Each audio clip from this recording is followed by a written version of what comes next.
I would like to ask you to use all those web hack code properties, those we have used in our earlier cases. That means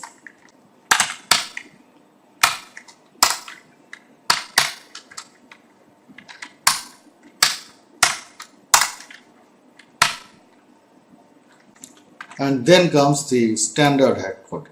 And if we get back to our project, we will be seeing that nothing is being changed over here. Everything is working quite fine. The rotation is taking place as usual. There's absolutely no problem.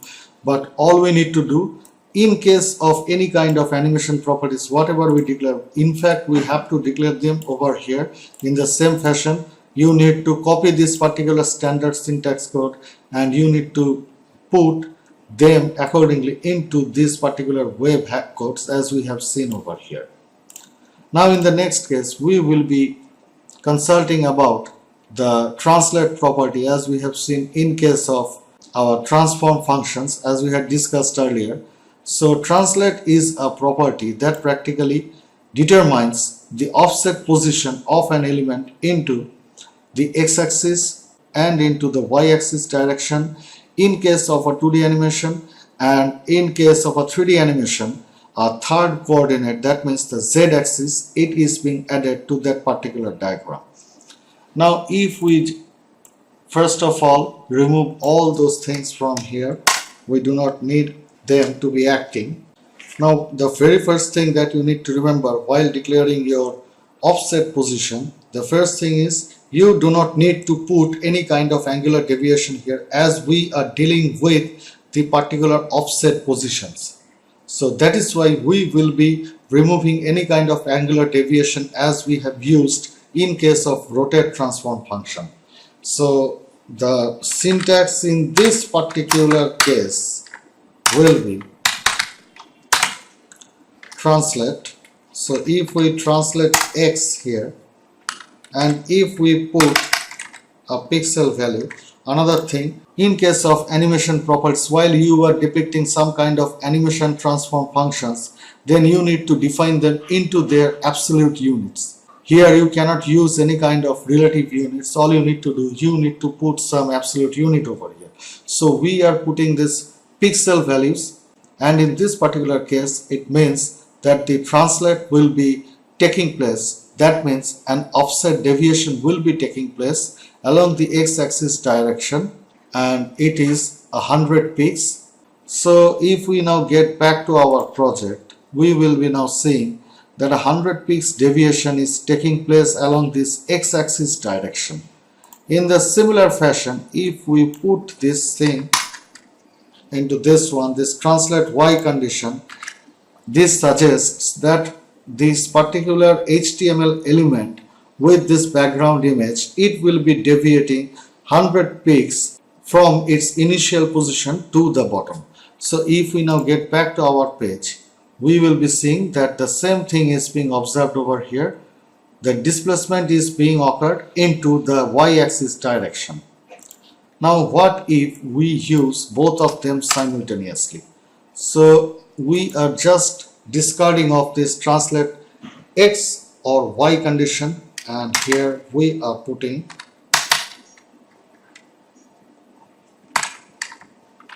a total deviation of 100 pixels along the x-axis and a total deviation of 100 pixels along the y-axis.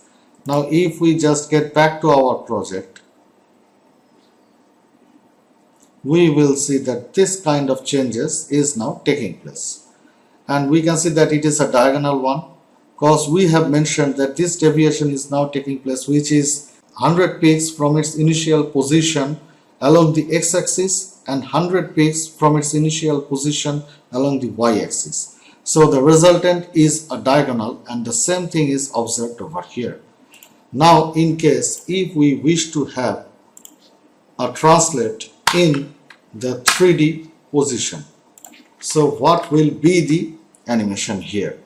If we think that we can move it by this far, for say this is a 3D animation, so we need to put another parameter over here. Now we can say that this particular HTML element, it will be moving 100 pixels along x-axis direction it will be moving 100 peaks along the y-axis direction, and it will be moving 50 peaks along the z-axis direction. Now if we visualize what we are about to get over here, and if we get back to our project and reload, we can see that there's practically no noticeable change in the z-axis direction. This is due to the fact that we are practically working on a particular image element over here which is 2D in nature. That means it has no depth, and that is why there is no noticeable change in the output of this particular HTML browser. That is why if instead of that we are now adding this particular term over here which we state as perspective, and we are stating that the perspective is 500 pixels. Getting back, and we can see that somehow a change is now taking place. The image is growing a little bigger in the size, so let's make it prominent here. We are putting this to 200 pixels. We are providing a negative value over here. That means there will be a opposite or upward lifting of this particular HTML element. So instead of getting down, it will be now getting up, and this is the thing that we can see output, and we can see that our hunch is correct. The image is practically growing a little. So in this case, I would like to assure you that this image is practically not growing itself. We haven't defined any kind of scaling properties over here. So there's practically absolutely no chance over there to grow in size.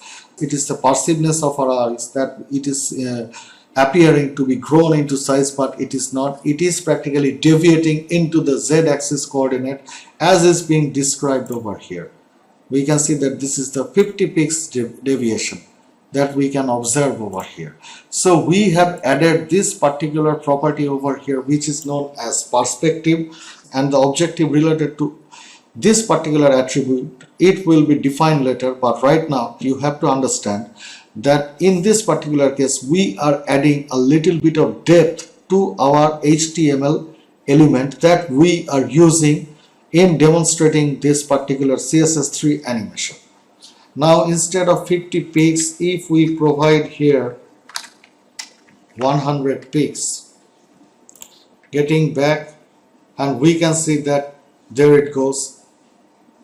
The z-axis displacement is a little bit enhanced as we have seen in our previous cases. So right now you need to understand it is not growing practically, it is deviating along its z-axis direction, due to which this perceivedness of growing nature is appearing into our eyes. This is known as this translate property. It is practically now translating a particular HTML element in a 3D platform using all these coordinate values. So that's it for today's tutorial. Hope you guys have liked this tutorial. If you guys have liked this tutorial, then do not hesitate to hit that red subscribe button down below. Hope to see you guys in our next tutorial. Till then, bye.